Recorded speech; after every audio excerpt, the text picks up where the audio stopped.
Well, will the public get the clarity it's asking for?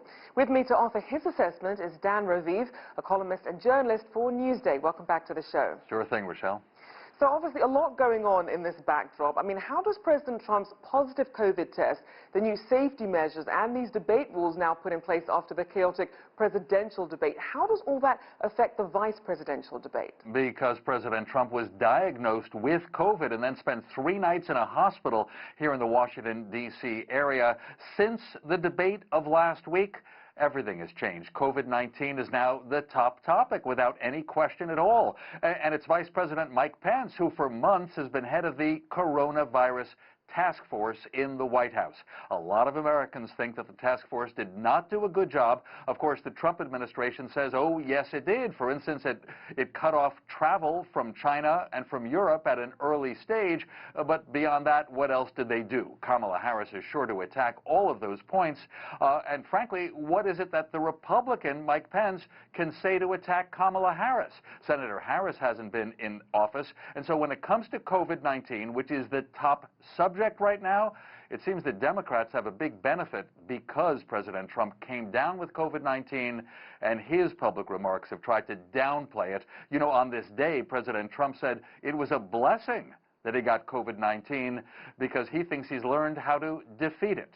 Rachelle? Well, that's certainly one way to put it. Now, we know it's no secret that both presidential candidates are in their 70s and that polls have the Biden-Harris ticket ahead of Trump-Pence. Just how much is riding on this VP debate performance? Well, a few things to say. We in the press don't believe the polls. We feel like we were fooled 4 years ago when Trump beat Clinton and before that, and several times. Can we really believe the polls, especially if the election is close?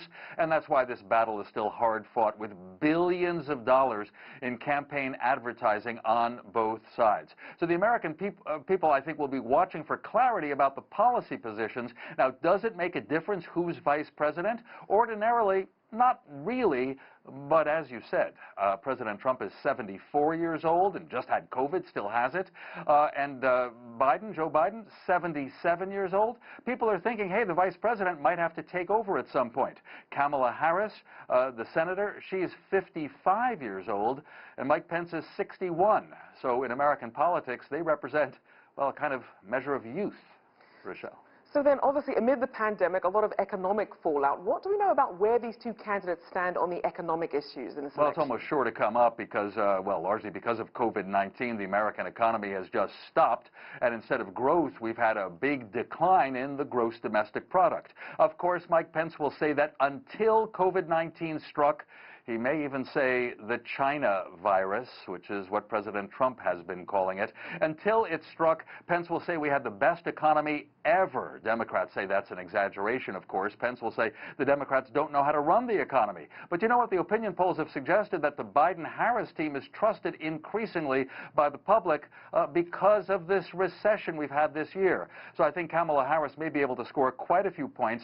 In general, she is a Democrat on the left side of her party, and I expect Mike Pence to attack her all the time, saying that in effect she's a leftist and a socialist.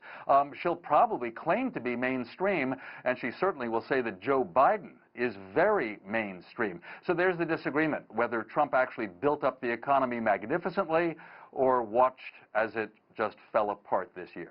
Now, it's interesting because you have these two big personalities for president, but then in terms of vice presidents, what are people going to be looking for in terms of how they perform the strongest and what will be the most challenging for Harris and Pence to address? Well, you just wait. You know, depending on your time zone, you might have to stay up or skip breakfast or whatever. But, folks, you may want to watch this one. It won't be Trump and Biden shouting at each other. Instead, Vice President Pence acts very calm, very refined, very kind in a way. But he was a conservative radio talk show host for many years, as well as being a congressman and then governor of Indiana. So he is very careful in what he says, and I'm sure if he prepares a few attacks on Harris and the Democrats, including Biden, I'm sure that Vice President Pence will be very sharp indeed, even as he looks kind of kind. As for Kamala Harris, as a former prosecutor, as well as being a senator now from California, she can be very sharp in her words. Everyone remembers June of last year, a debate among the Democrats running for the presidential nomination. Kamala Harris cut into Joe Biden. It's quite an irony that Biden ended up choosing her as his running mate. Well, I'm sure there'll be fireworks tonight, but perhaps people will actually get to hear more about the issues. Thank you so much, Dan Raviv, columnist and journalist at Newsday.